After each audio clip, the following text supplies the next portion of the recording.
अब परमात्मा क्या बताते हैं? पुण्यात्माओं, ये अध्यात्म ज्ञान है, और अध्यात्म ज्ञान आपको होगा नहीं तो आप भक्ति नहीं कर सकते, क्योंकि आपको डर ना बने, और भय बिन भक्ति होती नहीं। और इस ज्ञान से आपको डर बनेगा, भय बनेगा। जैसे बालक छोटा होता है, नादान बच्चा होता है, वो सर्प को भी पकड़ लेता है और सर्प डस जाता है, वो मृत्यु को प्राप्त हो जाता है। गड्ढे में गिर जाता है सड़क के और डूब के मर जाता है जल में। और कहीं पर स्पार्किंग हो रही होती है, तार गिरा हो नीचे और उसमें कोई ज्वाइंट लूज हो, उसमें स्पार्किंग हो रही हो, उसको आतिशबाजी जानकर पकड़ लेता है और मृत्यु को प्राप्त हो जाता है। अब जब वो बच्चा समझदार हो जाता है, उसकी बुद्धि काम करने लग जाती है, फिर वो दूर से वो आप भी डरता है, क्योंकि ज्ञान से भय बना उसको कि बिजली का तार ऐसी स्थिति में हो कितना भयंकर होता है, तो उससे आप भी डरता है। अन्य को भी सतर्क करता है कि इसके निकट ना जाना, भयंकर बिजली है, इसमें पकड़ लेगी, वो करंट है, मार देगी। आप भी डरा और दूसरे को बचाया। ऐसे ही सर्प के विषय में जब नो पता लग जाएगा वहां से सर्प है, तो आप भी भागेगा, औरों को सतर्क करेगा कि दूर दूर होना, वहां सर्प है, और पहले उसको पकड़ लेता था और मर जाता था। तो ऐसे इस ज्ञान से आप इतने सियाणे हो जाओगे, और फिर आपने ये व्यस दिखाई दे गया, रिश्वत, दूसरे को लूटना, मिलावट करना, किसके लिए? देखो, इसका समाधान कंप्लीट होगा। बुद्धिमान समाज है, सब छक लिए, माया जोड़ जोड़ के थक लिए, मिलता मिलाता कुछ को ना बिरान माटी गणी हो जाती है। और अब इसको अपनाना पड़ेगा सबने। ये ऐसा ज्ञान है, ऐसा समाधान है। हम किस लिए माया जोड़ते हैं? बड़ी कोठी बनाने के लिए, फिर विवाह शादी के अंदर अपनी प्रभुता दिखाने के लिए। ये तो है मायाधारी मस्करों के लक्षण के घना धन हो जाता है। लड़की के ब्याह में कार दे दी और बकवास दिखा दी, डीजे डाजे बकवास गढ़ दी। उसके पास तो धन है, पिछले जन्म का पुण्यकर्मी प्राणी है, बर्बाद कर रहा अपने उस सारे पुण्यों को। अब उसने तो कर दी वो बकवास, क्योंकि उसके पास पैसा उपलब्ध है। अब गरीब आदमी उसकी नकल करे, अपनी बेटी को कहाँ से वो कार दे। अब देखा देखी ये रिवाज एक बेमतलब की स्टार्ट होगी, गरीब आदमी भी दुखी पान लागे, इस तरह के दहेज को दे करके अपनी बेटी को समझते हैं या सुरक्षित रहेगी। सपने में भी सुरक्षा नहीं हो सकती। बेटी को या बेटे को सुरक्षित चाहते हो तो मालिक से जोड़ दो, परमात्मा का आश्रय दिला दो उसको। और ये वो समर्थ परमात्मा है, भाग में ना होगा तो भी आवश्यक वस्तुएं आपको अवश्य उपलब्ध कराएगा। फिर आपको इतना ज्ञान हो जाएगा कि विवाह के अंदर हमने खर्च नहीं करना। आप भक्त बनो, आप भक्ति मार्ग पर चलने वाले बनोगे, तो आपको अपने आप महसूस होगा कि जो व्यक्ति सफर करता है वो बहुत कम सामान लेकर ही चल सकता है, सारे घर न ठाकर नहीं चल सकता वो। तो हमने भक्ति मार्ग पर चलना है तो ये वजन पटकना पड़ेगा। आवश्यक लेकर गठड़ी चल सकते हैं हम, जितना सफर में बाधा ना हो। तो इस प्रकार हमने अपने बच्चों का विवाह सिंपल वे से करना, कत्ती चौने नहीं लानी। और जो पैसे की इच्छा करता है लड़के वाला, वो भूल कर भी विवाह मत करना, बेटी चाहे कुंवारी रह जा, वो तो दुश्मन है आपका। तो कहने का भाव ये है कि कैसा माहौल बनेगा कुछ दिनों में, समझदार समझेंगे इस बात को। बेटी एक कितना एक शरीफ होती है, माता पिता की यहाँ सेवा करती है, आज्ञा का पालन में रहती है, यहाँ से चलेगी सारी उम्र उनके आगे वालों को भी वही काम लगी रहती है। और उसके विवाह को हमने एक दुश्मन बना लिया, हमने बेटी एक अपनी परंपरा फैला करके। तो सिंपल वे से ब्याह करना है अगर तुमने भक्त बनना है तो, नहीं तो आपकी भक्ति नहीं चलेगी। तो सबने ये सोचना पड़ेगा, दूसरे का पैसा लेकर कितने दिन गुजारा कर सकते हो आप? एक बेटी ने 1,00,000 2 लाख रुपए को कर्ज वर्ज करके दे दिया तो कितने दिन काम चलेगा इसका?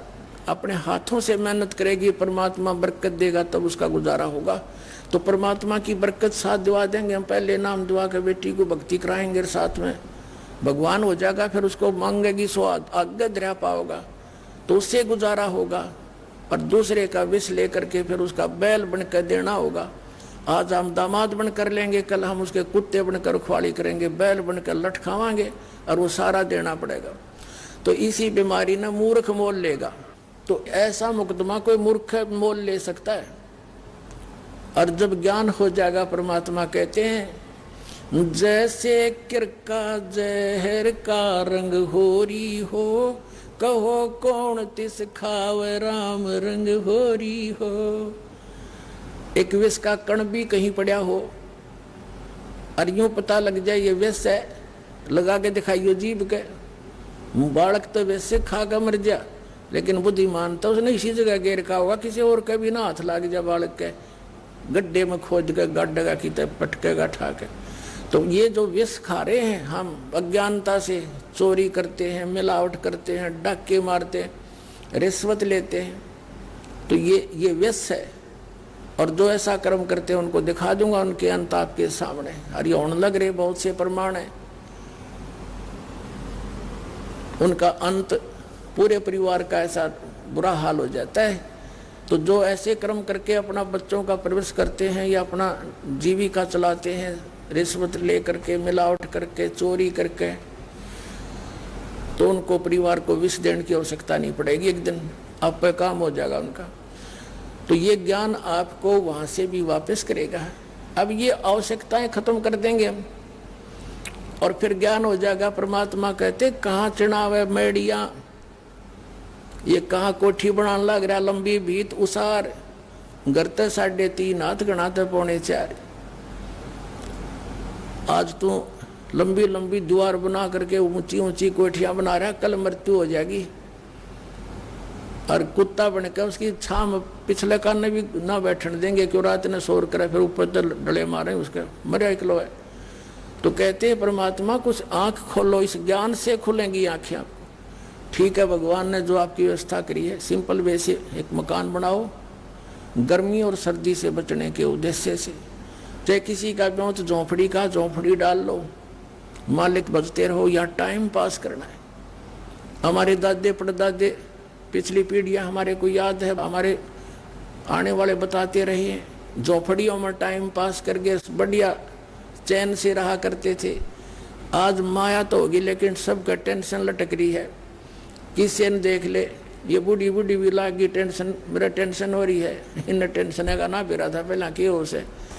अब सबका टेंशन हम ना बना रहा कि बकवास बढ़ा के। तो इन सब को हम खत्म करेंगे, और तभी हम भक्त बनेंगे, भक्ति मार्ग पर तभी चल सकेंगे। दूसरा ये ध्यान रखो आप, परमात्मा का दिया ज्ञान है, ये तत्व ज्ञान है, गॉड गिवन है, कोई डूम बाट के गीत नहीं है। दास कोई रोजी रोटी के लिए इस मार्ग पर नहीं लगा, ये भी आपको दृढ़ विश्वास होना चाहिए।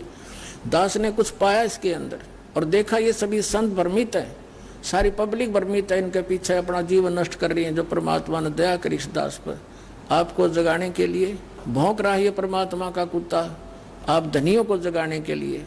जो धनी होंगे वो जाग जाएंगे, और जो नहीं जागेंगे फिर अपना घना नुकसान करा लेंगे। तो कहने का भाव यह है कि हम परमात्मा ने जो ज्ञान दिया है, इसको आधार बनाकर आगे चलना पड़ेगा, तभी हम सफल होंगे। तो कहने का भाव है कि जो दास आपको वचन सुना रहा है, ये भगवान के वचन समझ लेना, और इसका प्रत्येक का पालन करना आपका कर्तव्य बना, यदि आप भक्ति और कल्याण चाहते हो। तो प्रसंग जो चल रहा था कि जैसे हम जो भी व्यवस्था करते हैं, एक तो इसको मिनिमाइज करके हम आगे बढ़ सकेंगे। बहुत सी ऐसी परंपराएं हैं, जैसे भात है, ये भात एक परंपरा बनकर रहेगी, इसकी आवश्यकता क्या है हमारे को? वही लेन देन और कर्ज बढ़ाने वाली बात है। और बहन सिर दर्द बन गई, जो कहे भाई लड़की का तो कहते हैं संतान भी दुखी करे, उसका संतान का ब्याह हुआ, फिर भी एक ब्याह उनका शुरू हो जाता, माम्या गए। तो ये खत्म करना हमने। जैसे वैसे तो बुद्धिमान लोग या आवश्यकता थोड़ी सी महसूस करने लग गए, बच्चे को चुन्नी पर लाने लगे तो सब सिस्टम बंद हो गया, ना बात की जरूरत पड़ती ना कुछ और। लेकिन वो कुछ एक होकर सीमित हो गए, नहीं बाकी सेम, तो वो ड्रामा शुरू हो गया। तो हमने सारा सिस्टम ऐसे ही करना पड़ेगा आगे से विवाह का, और ना आगे बात बूझ की चिंता, उस समस्या खत्म करनी है। तो कहने का भाव यह कि इस प्रकार की जो परंपराएं हैं बेमतलब की, ये हटाकर हम इस भक्ति मार्ग पर चल सकेंगे। हमने समाज को नहीं देखना। पहले तो हमारा समाज एक शिक्षित था और ये भ्रमित करने वाले गुरु लोग हमें भ्रमित करके भक्तों और समाज में एक विरोध पैदा करा देते थे। अब समाज शिक्षित किया, परमात्मा ने सबसे बड़ा रहम किया आपके ऊपर।